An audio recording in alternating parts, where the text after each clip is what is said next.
feel the Lord pulling on my heart and be like, if you say you love me and you say you're following me, like, is this that big of a deal? Right. At this point, I think I was like 23, and I was like, this is embarrassing now. But I was sitting up one night talking to one of the pastors on the trip, and I was like, hey, this is gonna sound weird, but would you possibly be interested in baptizing me? And he was like, what? Oh, of course, absolutely. You want to go now? Yeah, I was exactly. like, well, it was like 10:30 at night. If you're like me, you have a heart for missions and may have already done some missions work yourself. But you also see some huge issues in the way missions are being done. Like, why are we still sending out monthly newsletters in a digital age when technology allows for instant updates in the palm of your hand? Or why are we convinced that we need to raise 2 years' support before going when all 12 disciples dropped what they were doing and walked away? Or why are we allowing denominations to decide who can and cannot go do what God is calling them to do just because of things they've done in their past? And at what point did we brand following Christ to be a life of scarcity and sacrifice when it's truly a life of abundance and privilege? These are some of the blaring questions in the missions world today. And Watch Missions Live is here to reshape the way you see missions. It's time for missionaries to rise up, create a shift in perspective, a change, a revolution in the way things are done, and give you the real story, one of abundance, fulfillment, and privilege. My name is Aaron Jennings, and welcome to Watch Missions Live. Hey, welcome back to Watch Missions Live. This is episode 2 with Evan Brasselle, and we're talking about her mission trip to Honduras this time. Welcome back, Evan. Hi, I'm excited to be back. Thanks again for having me for a second go here. Of And you were course. very close with the name. I'll accept it. So close. So I think I got it on the first episode. We'll see if I get it on the third, because we're going to have you back 2 again. out of 3 is not bad. That's right. So Honduras, tell us about the trip. Like, what was it? What were you doing? So the trip was wonderful. I have gone 2 separate times now. There is an organization here in LaGrange called a lot of it is here in LaGrange called Living Hope for Honduras. And I went with them, and they now have an orphanage there. It's a girls' home. That's probably the better wording for it. In Honduras, there is a lot more of shelters and homes like that for boys than there are for girls. So this organization started to build one for them. Then they also have a farm where they get a lot of stuff from there, and then work through all that in different places in the community in Gualaco. But it's really just amazing. And so we got to go down and see a lot of that in action and help work on that, the girls' home, and build some of the stuff there and do different stuff around town. So. Okay, awesome. So you went down to help with the girls' home. Who did you go with? Was this with like a church or something, or just on your own? Yes. So Living Hope for Honduras is a pretty cool in that it's not like one specific church that does it. It is comes together with there's people from First Baptist in LaGrange that do it, and then the Church of Christ in LaGrange, Broad Street Church of Christ, I believe is their actually official name, and then a couple of churches in Texas. Different people work together for those through and come together and have formed Living Hope for Honduras. And so I go to First Baptist in LaGrange and met some people through there. One of my good friends helps a lot with Living Hope. And so I have just always had a heart for missions, and I love to travel. So she's like, you should try coming one time. And I signed up. I went with, I think she was the only other person I knew going on the trip. And it was a bunch of like families, and I'm 25, and at that time I think I was like 23. Just signed up to go by myself, but it was a great time. And then I went again the next summer when I was 24. So Nice. So how long was the trip? Both trips were about 10 days, I believe. So it fortunately is only like a 3 or 4 hour flight from here, so it didn't take too much travel time. And then got on a little bus once you get there. Honduran traffic is like no other.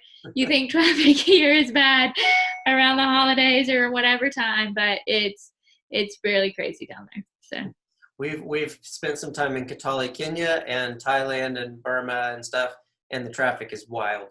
I get it. Yeah. No rules. They just go wherever they want. That's right. The rule is the car can do whatever it wants on the road, and you need to get out of the way. Uh-huh. Exactly. And if Yep, they're honking, you just die for it and get out. that's Go, right. get. That was one of the memorable things about Kitale, Kenya, is they would come flying into town and not even slow down. There's people all over crossing the streets, and they just start laying on the horn. They don't even slow down. And you see people Yeah. just running out of the street, and it's like, that's just the way it is.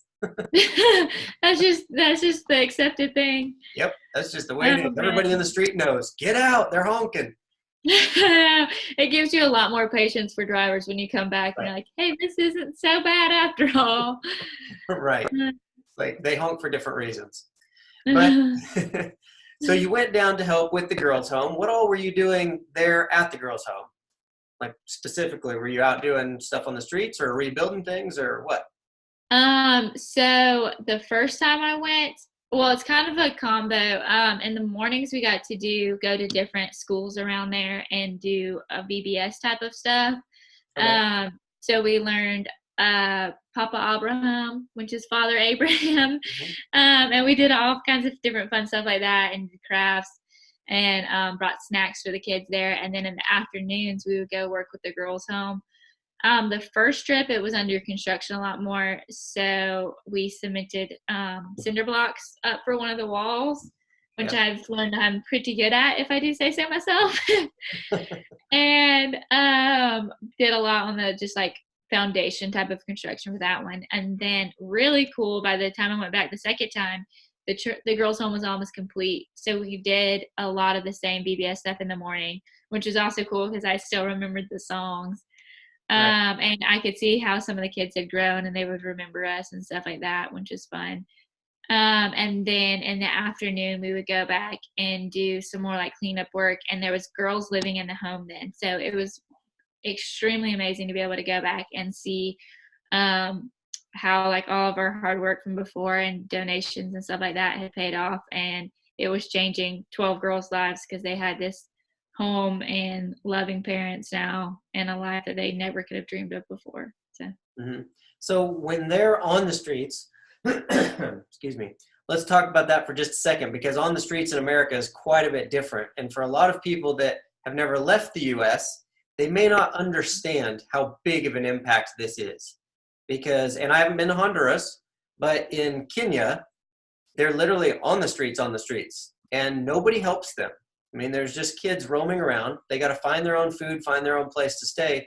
And most businesses and things will like beat them and try to run them off just for being around. And the police don't help them and put them somewhere. The police will beat them to keep them off the streets, or they will throw them in jail. And jail is a concrete, basically like a basement in the United States. Four concrete walls, a concrete floor, no bedding or anything, and they just put 5-gallon buckets across the wall, and that's the bathroom, and they just leave them down there. So when they get these homes, like what you're talking about, to actually be able to go somewhere, it's a massive, massive, life-changing thing.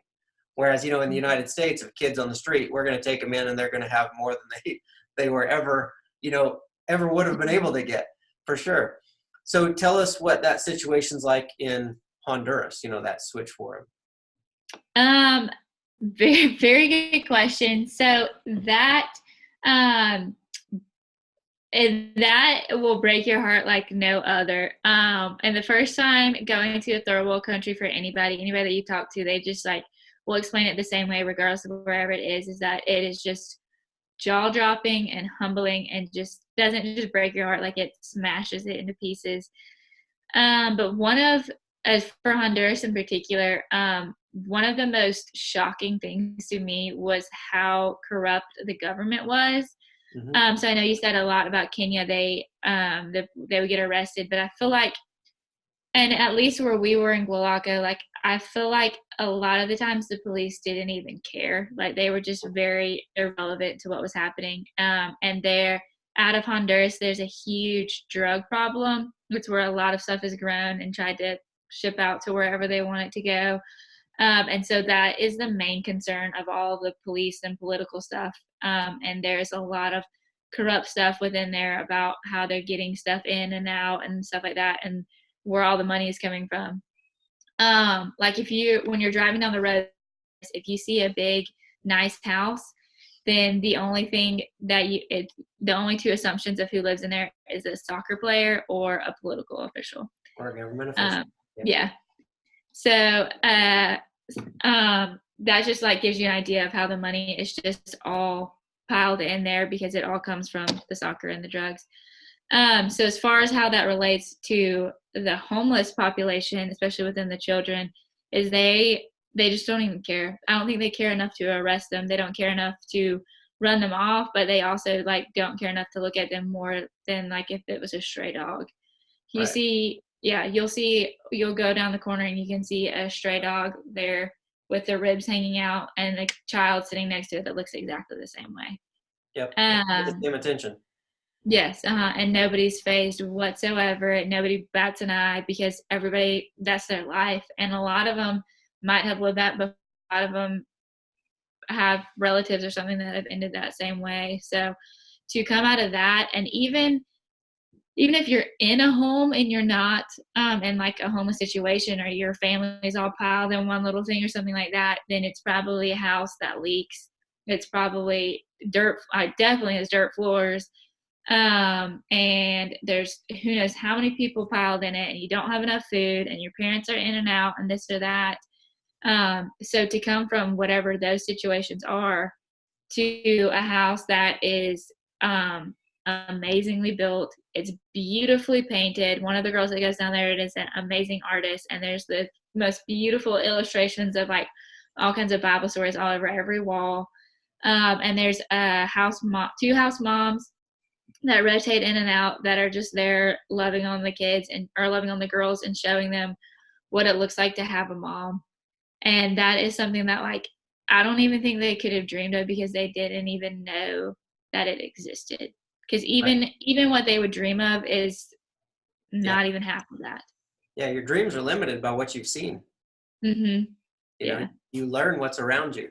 So yeah, I would like to get into that a little because I like people here to understand. Like it's not the same in other places. And if you've never been out, it's the best thing you can do because a lot of these people, even in those situations, it's like they understand the gratitude of life and they look at what they have so much more thankfully than a lot of us do here just because we take it for granted. Mm-hmm. And so it's always good to like know the situation and understand it. Not just to pull on your heartstrings, make you feel bad, but to see, because you learn so much from these people.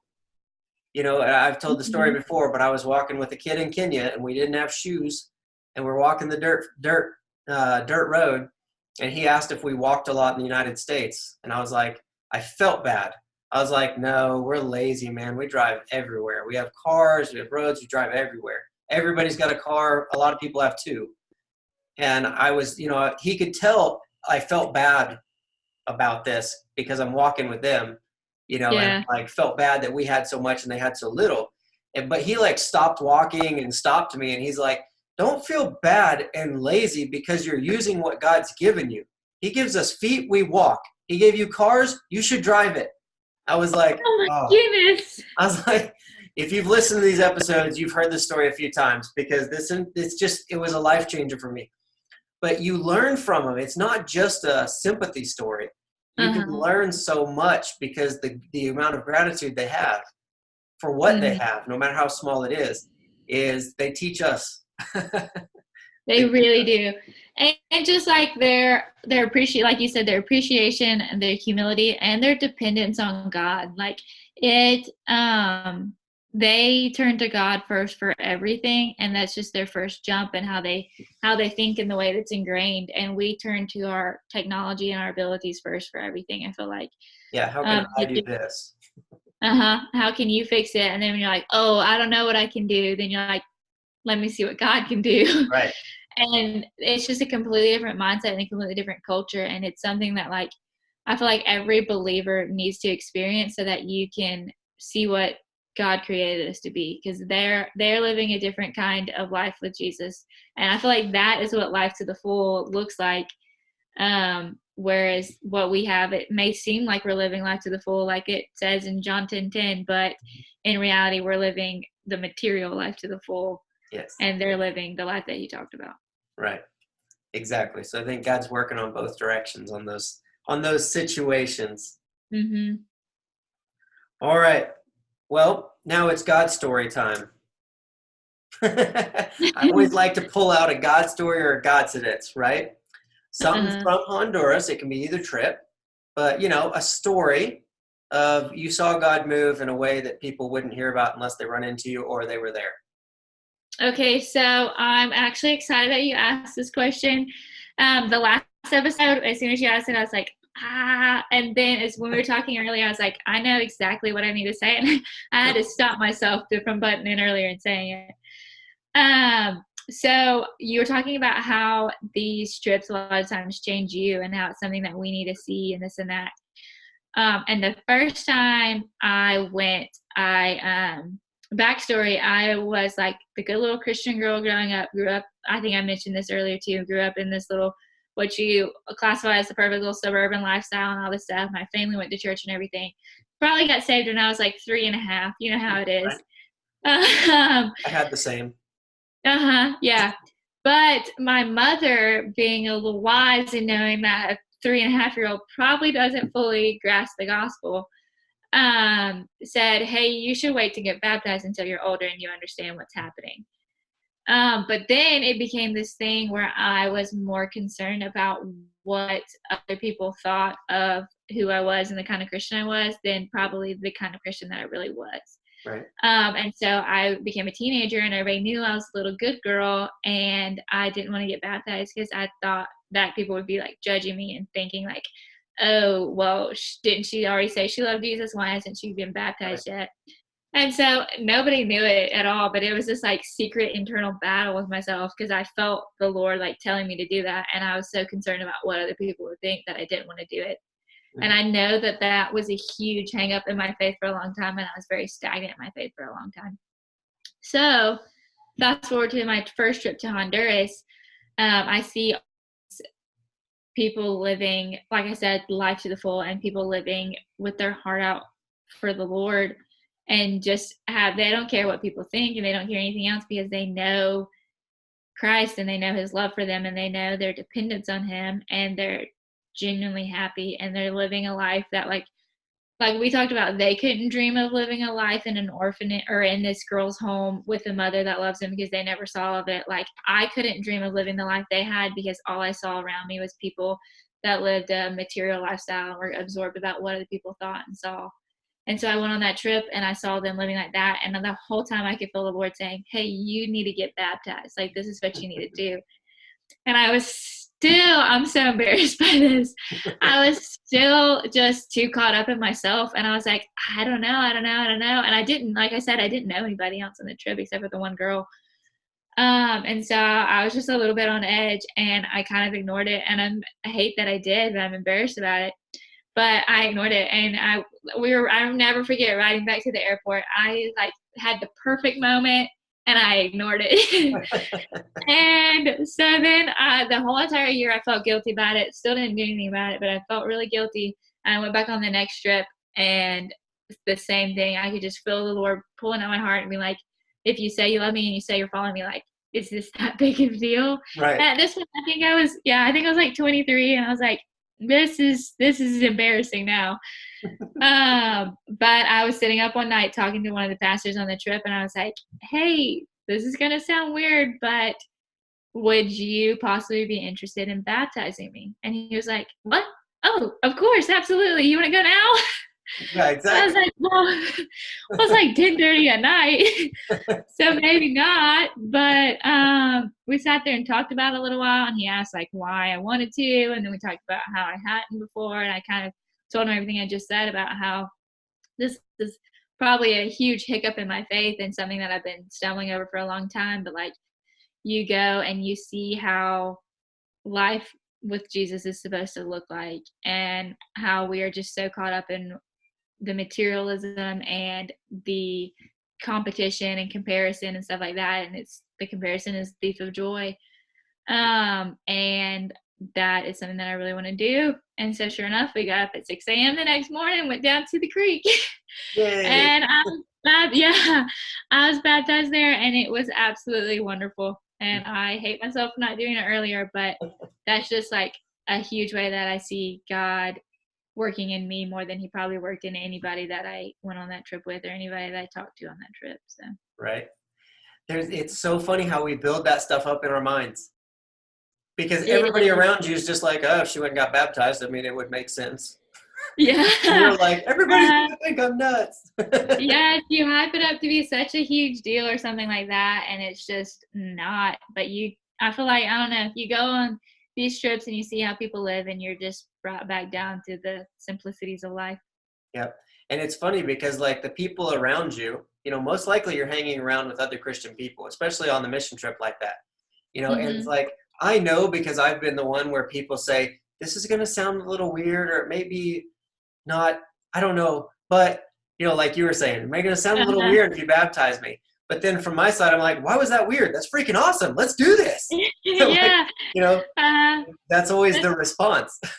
Yes, that's exactly how he was. He was like, "What? Absolutely, I would love to." And like, okay, but yeah, something about it, you just get in your own head, I guess. Yep. So don't worry though, you're not alone. Yeah, All that of is us good do to it at know. some point, and all of us Yeah. will do it if you think you haven't yet. Yeah. Hopefully, somebody listening to this will be able to relate, and maybe that'll give them the courage to be like, "Hey, it's okay. It's not a little weird." That's right. For all of you sitting around wondering the exact same thing, it's time to stop. The rest of us are Yeah. going to think it's awesome. Yes, I promise it's not weird. Well, cool. Thanks for wrapping up a second episode with us. It's been fun. Absolutely, I've really enjoyed it. Yeah, now we get to do it again because we still get to talk about Haiti. So for Yeah. those of you who don't know, if you're missing it, we're doing 3 episodes with Evan Brasselle. And we got 1 already, Young Life, High School Outreach. This is episode 2 with Honduras, and episode 3 is going to be Haiti. So hang around for that one and catch all 3 of them. Thanks for coming in, Evan, and giving us your time. Absolutely. Thanks again for having me, and I am excited for episode 3. All right, here we go. We'll see you guys on episode 3. Hey, thank you for your time. Please remember to rate and subscribe. After being a full-time missionary, I got tired of people looking at me like it must be really hard to do what you do. And they'd say things like, I'd love to be able to do something like that, but insert excuse. When the real reason was because they saw what we were doing as a sacrifice. That to do missions work, they would have to give up everything. That quite honestly was forcing them to do things they didn't like, for people they couldn't stand, so they could afford things that they didn't need. The truth is, as full-time missionaries, it was one of the few times in my life when I was truly fulfilled. It was the closest to God I'd ever been. Debt-free, not stressed, and living the life of an adventure I'd always wanted.